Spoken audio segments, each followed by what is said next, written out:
Assalamualaikum warahmatullahi wabarakatuh. Perkenalkan, nama saya Anissa Genur Aini dari Prodi Pendidikan Ekonomi Semester 2 Universitas Pancasakti Bekasi. Saya akan menjelaskan mata kuliah Ekonomi Pembangunan dengan dosen pengampu Ibu Tin Hartini, MPD.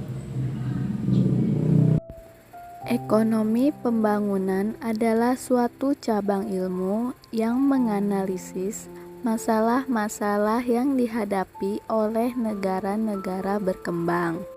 Membahas tentang pembangunan ekonomi, yaitu suatu proses kenaikan pendapatan total dan pendapatan per kapita dengan memperhitungkan adanya pertambahan penduduk yang disertai dengan perubahan fundamental dalam struktur ekonomi suatu negara dan pemerataan pendapatan bagi penduduk suatu negara. Persyaratan dasar pembangunan ekonomi: yang pertama, kekuatan untuk berkembang. Kedua, mobilitas faktor-faktor produksi. Ketiga, akumulasi kapital. Keempat, kriteria dan arah investasi. Kelima, penyerapan kapital dan stabilitas. Dan yang keenam, nilai dan lembaga-lembaga yang ada. Teori-teori pembangunan ekonomi. Yang pertama, teori Adam Smith menyatakan suatu proses yang memanfaatkan mekanisme pasar. Kedua, teori David Ricardo menyatakan hubungan antara tiga kelompok, yaitu tuan tanah, kapitalis, dan buruh, dan mereka akan mendapatkan uang sewa, keuntungan, dan upah.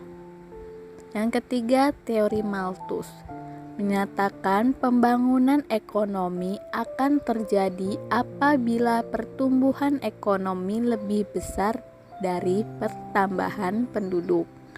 Keempat, teori Mill menyatakan pembangunan ekonomi sebagai fungsi dari tanah, tenaga kerja, dan modal.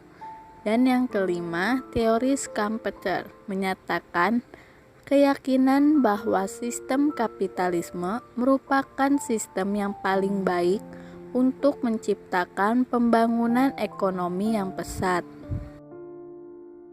Unsur-unsur pembangunan ekonomi. Yang pertama, unsur tujuan. Kedua, unsur kebijaksanaan. Ketiga, unsur prosedur.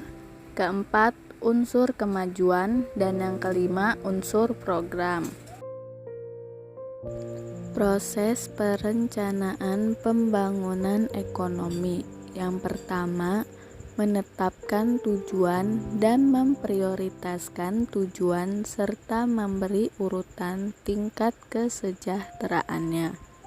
Kedua, mengukur ketersediaan sumber daya. Ketiga, memilih berbagai cara yang bisa digunakan.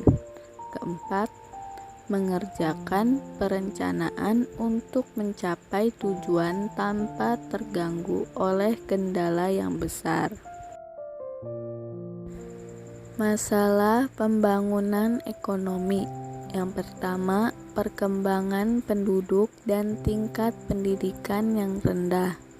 Kedua, perekonomian yang bersifat dualistik. Ketiga, tingkat pembentukan modal yang rendah. Keempat, struktur ekspor berupa bahan mentah. Dan yang kelima, proses sebab akibat kumulatif. Kebijakan pembangunan ekonomi. Yang pertama, kebijakan fiskal, yaitu implementasi dari bentuk operasional kebijakan anggaran yang dilakukan pemerintah dalam mengatur keuangan negara. Yang kedua, kebijakan moneter, yaitu langkah-langkah yang diambil penguasa moneter atau bank sentral untuk mempengaruhi jumlah uang yang beredar dan daya beli uang. Karakteristik negara berkembang. Yang pertama, standar hidup yang rendah. Kedua, tingkat produktivitas yang rendah. Ketiga, tingginya tingkat pengangguran. Keempat, tingkat pertumbuhan penduduk yang tinggi. Kelima, ketergantungan terhadap negara maju. Keenam, ketergantungan terhadap produksi pertanian. Dan yang ketujuh, ekspor bahan mentah atau barang primer. Demikian yang saya sampaikan. Wassalamualaikum warahmatullahi wabarakatuh.